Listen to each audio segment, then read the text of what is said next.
ইসলামকে নিয়ে এত বেশি ষড়যন্ত্র শুরু হয়েছে, আখলে খবিশরা তো আছেই, পাশাপাশি বাংলাদেশের মধ্যে যারা কট্টর হিন্দুত্ববাদ আছে তারা ইসলামকে এত বেশি টার্গেট করেছে। তাদের টার্গেট হচ্ছে ইসলামের নামটা বাংলার বুক থেকে মুছে দেওয়া। কথা বলেন না ঠিক কিনা? একটু কথা বলেন না ঠিক কিনা? আপনি মনে করছেন এই হিন্দুত্ববাদ এরা কত বেশি কট্টর হয়ে গিয়েছে? আসলে কথাগুলো বলা দরকার।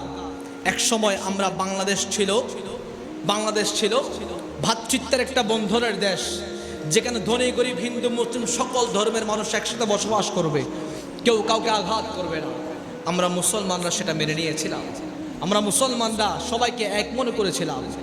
আমরা তো বর্তমান সময়ে বাংলাদেশের মধ্যে 95% মুসলমান আছে। আমরা তো চাইলে তাদের উপর আক্রমণ করতে পারতাম, কিন্তু আমরা মুসলমান। ইসলাম আমাদেরকে সেটা শিক্ষা দেয় নাই। ইসলাম বলেছে যার যার ধর্ম সে পালন করবে, কেউ কারো ধর্মের উপর আঘাত আনতে পারবে না। এটা আমাদের শিক্ষা। কিন্তু আমাদের এই সরলতার সুযোগে এই কট্টর হিন্দুত্ববাদ এরা বিভিন্ন প্ল্যান করছে। ফরিদপুরের মধ্যে আপনারা দেখেছেন একটা মন্দিরে আগুন লেগেছিল। আমাদের 2 অথবা 3 জন মুসলমান ভাই সেখানে গিয়েছে আগুন নিভানোর জন্য। তাদের উপর দোষ চাপাই দিয়ে তাদেরকে এত বেশি মেরেছে, মারতে মারতে তাদেরকে হত্যা করে ফেলেছে। সেখানে তারা শহীদ হয়ে গিয়েছে। এরপরে যখন ইসলাম মনা মুসলমানরা যখন প্রতিবাদ করেছে, যখন প্রতিরোধ করেছে, যখন মিছিল বের করেছে, প্রতিবাদী মিছিল, তখন তাদের উপর পুলিশরা হামলা করেছে। সেখানেও আমাদের 2 ভাই শহীদ হয়ে গিয়েছে। ইন্না লিল্লাহি ওয়া ইন্না ইলাইহি রাজিউন। আজকে আমাদের কথাগুলো বলতে হয়। এটার জন্য যদি আমার উপর কোনো এফেক্ট আসে কোনো সমস্যা নাই, কথাগুলো বলতে হয়। আমাদের সাবধান হতে হবে। আমাদের ইসলামকে নিয়ে আজকে অনেক বেশি, আপনি যে টুপি পরে মসজিদে আসছেন, যদি বর্তমান সময়ে যে অবস্থা এটা যদি চলমান থাকে, আমার মনে হয় না আপনারা কেউ টুপি পরে ঘর থেকে বের হতে পারবেন।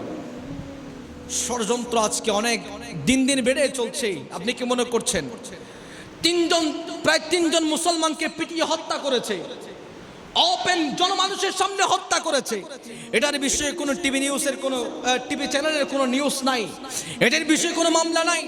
আর যারা প্রতিবাদ করছে তাদের উপর হামলা হচ্ছে। এটা বিশাল বড় একটা ষড়যন্ত্র। কথা বলেন না ঠিক কিনা? আপনি যদি একটু চিন্তা করেন না, অনেক বিশাল বড় ষড়যন্ত্র হচ্ছে। শুধুমাত্র সেখানে শেষ নয়, এই হিন্দু যারা কট্টর হিন্দু এরা টার্গেট করেছে আমাদের মুসলমান মেয়েদের। কথা বলেন না ঠিক কিনা? পর্দানশীল মুসকুরাত খাওয়াতির মেয়েদের তারা টার্গেট করছে।